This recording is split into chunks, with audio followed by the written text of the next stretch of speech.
In today's show, we're rolling along with season previews. Next up is Josh Hart. Is he the answer at small forward or another in the logjam at shooting guard? Welcome to Locked On Blazers. Let's get into it. You are Locked On Trailblazers, your daily Portland Trailblazers podcast. Part of the Locked On Podcast Network, your team every day.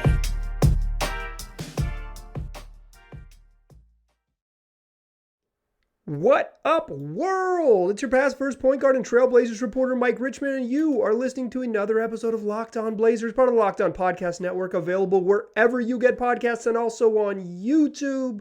Thanks for making this show your first listen every day. It's Locked On Blazers, your team every day. And while we're still 3 days a week, make sure you listen to us every day we have an episode. We'll get back rolling 5 days a week here in a couple weeks. It'll be your only daily Trailblazers podcast, so make it part of your daily routine. In today's show, we are continuing our Locked On Blazers countdown to tip-off. This is the third installment in our countdown. We're running down every player on the roster and giving you a brief but thorough look at what they'll bring to the Blazers. We'll look at how they performed last season, how they wound up on the Blazers, talk best and worst case scenarios for the upcoming year, and then we'll finish the episode like we do, talking likely role and expectations with the Blazers this season. Today's show is the third installment of our countdown to tip-off. So if you missed the first couple, we did Anthony Simons and Shaedon Sharpe. You're going to want to catch those. We're going to be rolling these out all the way through early October to get you everything you need to know about every player on the Blazers. Today, we got that dog in us. We're talking all things Josh Hart. Let's talk about Josh Hart's season with the Blazers. He joined the Blazers in February as the central player Portland received from New Orleans in the long-awaited CJ McCollum swap. Josh Hart came to Portland along with two guys that didn't make it, Tomas Satoransky and Nickeil Alexander-Walker, who were rerouted, along with Didi Louzada, who has since been cut. Josh Hart, couple second-round picks and a 2025 first-rounder that was eventually sent to Detroit. But the main piece Portland got back in exchange for CJ McCollum was Josh Hart. In the moment, it felt somewhat underwhelming. Sure, the Blazers didn't take back bad money in exchange for CJ McCollum, but they got worse, right? Like Josh Hart is not as good as he is. They got a worse player. But Hart pretty much immediately wiped out the idea that he was like a way lesser player. I don't mean to suggest that he's as good as CJ McCollum. I don't think he ever has been, and quite frankly, probably won't be. But Josh Hart can hoop, and he showed that he could hoop right away. His debut came on February 12th. The trade was completed on February 8th. Hart sat out his first, after the trade, he came over and sat out the first couple games as he was kind of getting physical and making sure he was getting his physical, making sure he was ready to go, all those things. He made his debut a couple nights later, 4 nights after the trade on February 12th, and all he did was score 23 points on 7 of 12 shooting. 2 nights later, he had 27.7 boards and 5 assists at Milwaukee. And in the game before the All-Star break, 22.7 boards, 6 assists at Memphis. His first 3 games were nuts. 23, 27, 22. Grabbing tons of rebounds, making multiple three-pointers, including 5 in that game against the Bucks. This was as well as Josh Hart could play. He stepped into a major role on a team that no longer had Norman Powell, that no longer had CJ McCollum, and Josh Hart could be a guy that they could go to. And he said, yeah, go to me. I'm ready to ride. Out of the All-Star break, he wasn't quite as nuts. He struggled just a little bit. He just didn't shoot as well. He didn't make multiple threes. In the games he made multiple threes, he was nuts. In the 5 games out of the All-Star break, he scored 12, 11, 10, 6, and 5.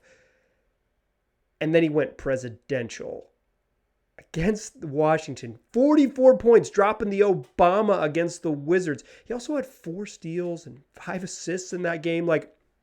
He was so good. A career night, and later he joked that he should have had 50 because they didn't feed him the ball enough down the stretch. In the post-game interview with Brooke Olsendam on the court, Trendon Watford grabbed the microphone and said, he got that Obama, and it became a meme here in these parts. Josh Hart was as good as he had ever been, and 2 nights after scoring 44, he had 31, and he ended his Blazers season with 2 more games of plus 25. 25 and 26 in his final 2 games in a Blazers uniform this season until he caught the highly contagious left knee tendinopathy. it was just going around. Everyone was catching that.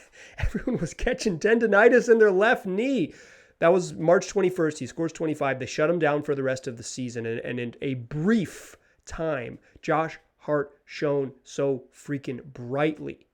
Played 13 games for the Blazers, averaged 19.9 points, 5.4 boards, 4.3 assists, and 1.2 steals in 32 minutes. Shot 50% from the floor, 37% from three, and 77% from the three-point line.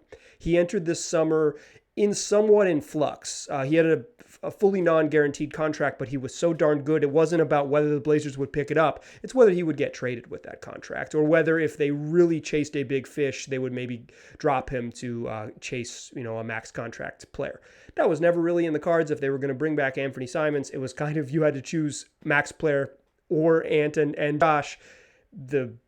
The decision became relatively simple. Josh Hart comes back, and now he enters this season in a contract year with the Blazers. In a brief time, just 13 games, he was fantastic, as good as he's ever been in the NBA. But his role will not be the same in this season with the Blazers. I was going to say his second season with the Blazers, but it was a very partial season.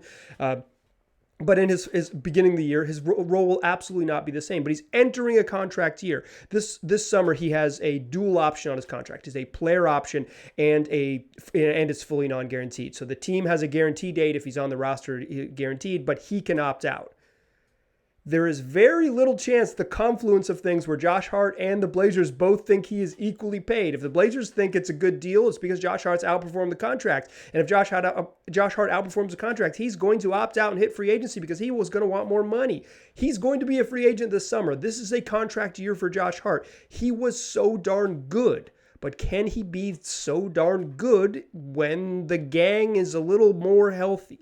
That's what we'll talk about in the second segment, the best and worst case scenarios for Josh Hart. We do this with everybody. We try to find the polls, and we'll find the polls with Josh Hart in segment number 2. But before we do that, I want to remind you about BetOnline, the fastest and easiest way to bet on all of your sports action.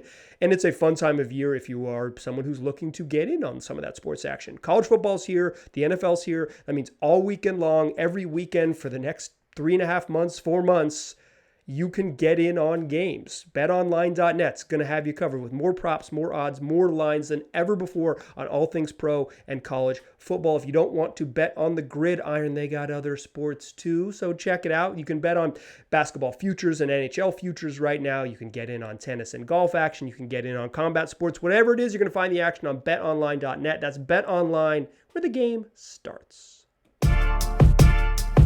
All right. Let's talk best and worst case scenarios for Josh Hart. He was great when in his 13 games with the Blazers. The question isn't like, was that the best he could ever be? The question is, in a more realistic role, what is the best case scenario? When we do these best and worst case scenarios, they are within reason and without injury. So we're not talking best case scenario for like any given basketball player. The best case scenario for Josh Hart on the Trailblazers this year, and the worst case scenario without injuries. So obviously the worst thing that can happen is something, your body breaking down. We're talking worst case scenario. If you're on the court and ready to go, what does the worst case scenario look like? We'll set the polls and figure out where Josh Hart might land. So the best case scenario for Josh Hart is that he's the answer at small forward. The Blazers have a pretty big question mark at 3 and some pretty big question marks at sort of backup 4.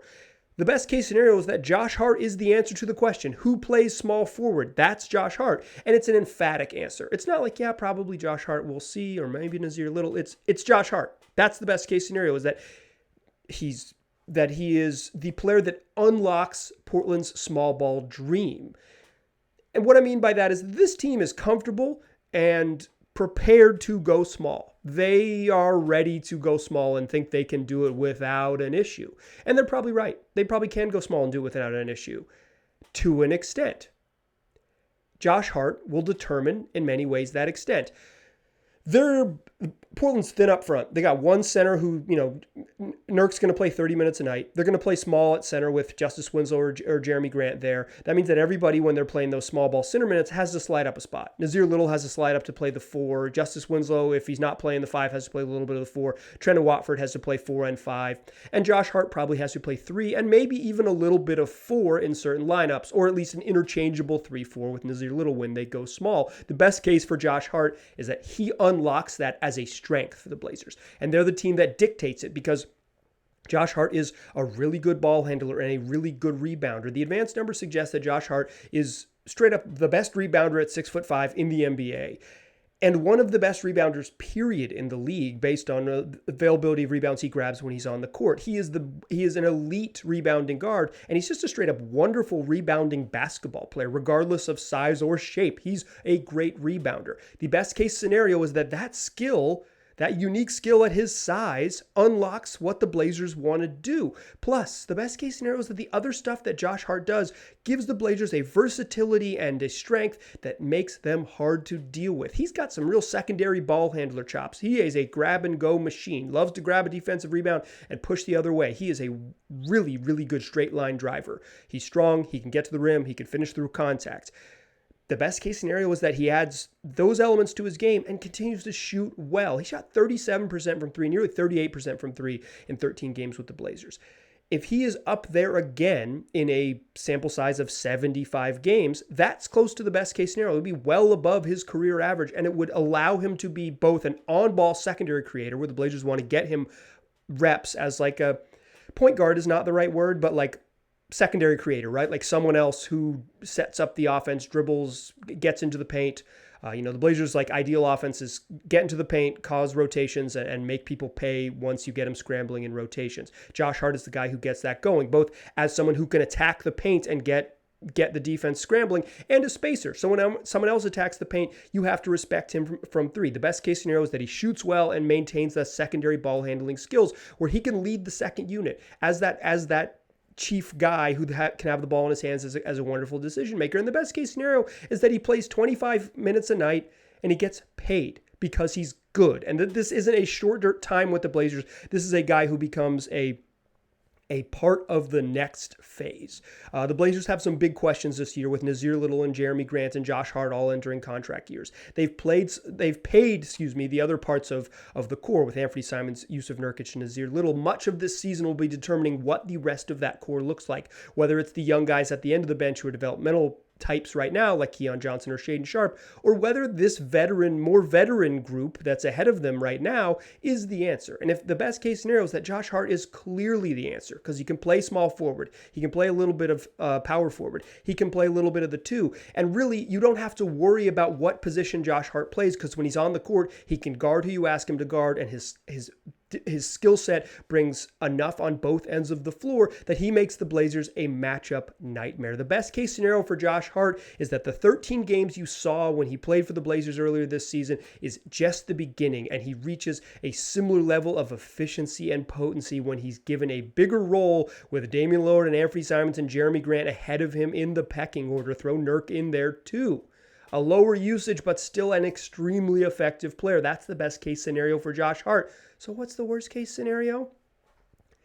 It's that a career 34% three-point shooter who shot below 35% in his 2 full seasons in New Orleans and below 33% in his half season in New Orleans last year reverts back to being a slightly below average outside shooter, and without being this just bomber from deep, the way you guard him is a little bit different. And Josh is a really, really good second side attacker of the rim, really good playmaker. But if he can't shoot, all of those skills, he can't shoot as well, I should say, all of those skills are slightly diminished. If he is a below average shooter and defenses treat him like a below average shooter, it doesn't allow him to be as dangerous as a playmaker. It doesn't allow him to be as dangerous as a driver, either as a scorer or as a playmaker.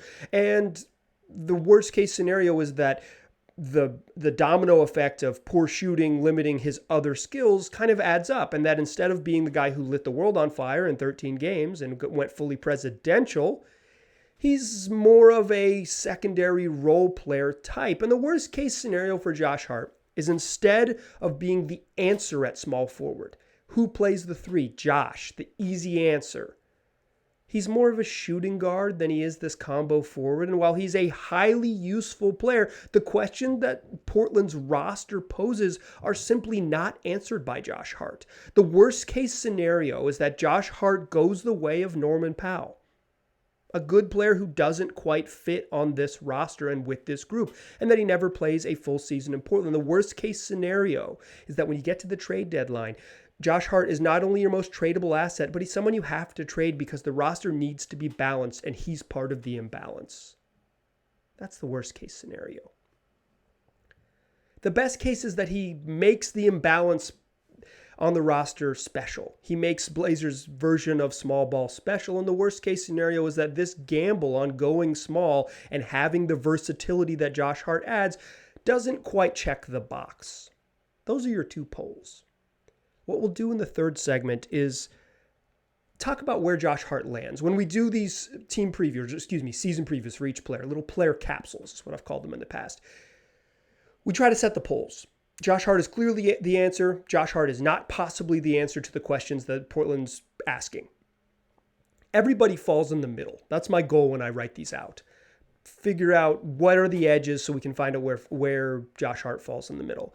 Let's talk about where the pendulum is swinging for Josh Hart. Is he closer to the best case scenario or closer to the worst case scenario? And what are our expectations for his role in Portland as he enters 2022-2023? But first, let me tell you about a fun thing we got coming up on the network. Which NBA player is the best in the league? Is it Nikola Jokic, Steph Curry, Kevin Durant, LeBron James, Giannis Antetokounmpo? Which player moves the needle, moves the betting line the most this season? Well, Locked On and BetOnline odds makers present you the NBA top 50 most valuable players starting on September 19th. Find it on Locked On NBA or wherever you get your podcast. Plus, it's on YouTube. Check it out. Still a pass first point guard. I'm still Mike Richmond, and you are still listening to Locked On Blazers. We are still talking all things Josh Hart. We've set the polls, the best case and worst case scenarios for Jay Hart. He's going to land in the middle. What do I think the middle looks like for Josh? I think that is the big question. First of all, let's start with his role. I think Josh Hart has an outside chance to start this year, but if I'm guessing, as I've done throughout the offseason, I do not believe he will be your starting small forward. I think Nazir Little will start at small forward because his size, he's a little bit longer, a little bit taller. He might be the same height, but he's longer. Length is important for how you guard. He's a little bit, Nas just a little bit bigger. I think that means that the lineup that makes the most sense would be a lineup that has Josh Hart come off the bench. I still think he plays a ton of minutes. I still think he plays half the game or more, as I mentioned before. Like that, the minutes allocation, as I mentioned, his best case scenarios, he plays like 25 plus minutes a night. I think that's realistic. I think he's there. The question is more about what he does. I think he's your first guy off the bench. I think he's a sixth man type player. But I also think he's going to be the closer. If I had to guess who closes games for the Blazers, and I think this is important to NBA players, and also I think fans, nowadays we know that the most important minutes in NBA games, I think if you're listening to this podcast in September, you get it, and I don't need to explain it to you. I think Josh Hart is on the court to end games, and I think it's Dame, Anthony Simons, Josh Hart, Jeremy Grant, and Yusuf Nurkic. I think there are times when you don't need a big five at the end of games, but I think that's more common in playoff type settings than regular season type settings. I think Hart is your closer at small forward if he's not your starter. And I think that just basically because as I sit here today in the middle of September, you're listening to a Wednesday, September 14th show here. But as I sit here in the middle of September recording this podcast, Josh Hart is better than Nazir Little, significantly better than Nazir Little. He's a better ball handler. He's a way better passer. I think he's a more versatile defender. He's a better defensive rebounder. Nas a great offensive rebounder. And they're both, below average shooters, but Josh Hart has had a longer stretch of being a better shooter, and he's had a more consistent stretch of being like a go-to featured part of an NBA offense. Nas can pass him quickly. I think Nas has great potential. In fact, the very next player capsule preview is going to be on one Nazir Little. But sometimes the challenge for a coach is that, hey, I got to just get my best 5 guys on the court. And if you got to get your best 5 guys on the court, that's Dame, Ant, Josh, Jeremy Grant, and Nurk. That's it. Like that's your best 5 right now for me. It can change. Hopefully it changes. Hopefully it's like one of the many best case scenarios for the Blazers is that it's not clear who the best 5 guys are, and it becomes this whole thing about like, hey, the Blazers have 7 dudes who can really play. What do you do with Gary Payton? What do you do with Nas type of stuff? Like that, the best case scenario is there's too many guys to play. That is absolutely what you got to hope for with this team is that they got a lot of folks who can help. I think that's just certainly what you hope for. But I think an expectation for Josh Hart is that, he's not going to average 19, 5, and 5 because he's just not going to get that usage again. But I think keeping the assist numbers above 3.5, keeping the rebound numbers above 4, very realistic because I think he's going to have the ball in his hands a fair amount with the second unit. And I think he's still a wonderful rebounder who's going to be asked to play a lot of minutes in small ball lineups. If Jeremy Grant is in the game, you need great rebounders around him. He is not a very good rebounder. You got to get Justice Winslow and Josh Hart in there to be valuable small ball rebounders. It's going to help unlock it. Hopefully Nas takes a step forward as a defensive rebounder and he can be there too. Like, you're going to need great rebounders. I think the expectation for Josh Hart, very, very reasonably, 3 and 3 boards, 3 assists, even if he's playing 26 minutes a night. The scoring is a little bit different. I would guess that he's averaging more around 12 or 13 a game, or maybe even less, depending on how much of the offense Jeremy Grant soaks up. But I don't think, in terms of counting numbers, if Josh Hart averages 10, 3, and 3, he's going to have a worse season. He could have a significantly better season. He's going to get some tough defensive assignments. He's going to guard up in size a lot. My expectation is that he gets not every ask, because many of those will be answered by, Jeremy Grant or by Nazir Little or by Gary Payton and maybe even by Justice Winslow, depending on the particular matchup. But Josh Hart's going to get some tough matchups. He's going to get some of the big asks, particularly in closing lineups if they go the way I think he's going to go. Josh Hart might be the guy you have to stick on Kawhi Leonard, right? Like, he might be the guy you have to stick on Luka Doncic and say, can you guard Luka for 6 minutes? I mean, to some extent, no one can guard those guys, but can you be the guy who makes it a little bit tougher on him until the help comes? My expectation is Josh Hart gets some of those tough assignments. If he averages 12, 3, and 3, if he's the answer at small forward, I think the pendulum leans more towards best case scenario for Josh Hart. But I think there's a scenario where he's good and helpful, but he just ends up, he's just not quite, he's like maybe a small 3, small 4 type. Like, he's maybe more, Josh Lloyd, host of Locked On Fantasy Basketball, we were arguing a little bit when I did a Blazer season preview with him, and he was saying that Hart is more 4 than 2. Like, he's probably a small forward, but he's more leans 4 than 2. And I think skill set wise, that might be right. Great rebounder, really tough physical player. Sure. But he's small. Small for power forward, right? Like, he's 6'5". You look at him and say, that's a shooting guard. I understand the argument. I understand the point there. And I think the reason why I do think the pendulum leans a little bit more towards best case scenario for Josh Hart is, one, I just think he's a really good basketball player and really can help. But there's a chance that he's a really good basketball player and really can help. But the question specifically asked of him on this roster, he can't answer as well as others. I think that's real. And that's the challenge for me and the real intrigue of Josh Hart, because I straight up think he's really good. Like, I really do. But to use a former phrase in the Blazer land, you don't play in a vacuum. Like, you play, your coworkers determine so much of your success. And my worry with Hart is that his coworkers, specifically playing with Damian Lillard and Anthony Simons, will limit some of how good he can be, because he's an answer for another type of roster. Like, on a really big roster, Josh Hart is a really fun shooting guard. On a smaller roster, I don't know if Josh Hart is a really fun 3 or 4. I don't think he's going to play a ton of power forward, to be clear, but the point is that, like, his skill set might lean him more towards that way than the other way. If he's the answer at 3, he's absolutely the best case scenario, but my expectation is that he's not always and often isn't the answer at 3.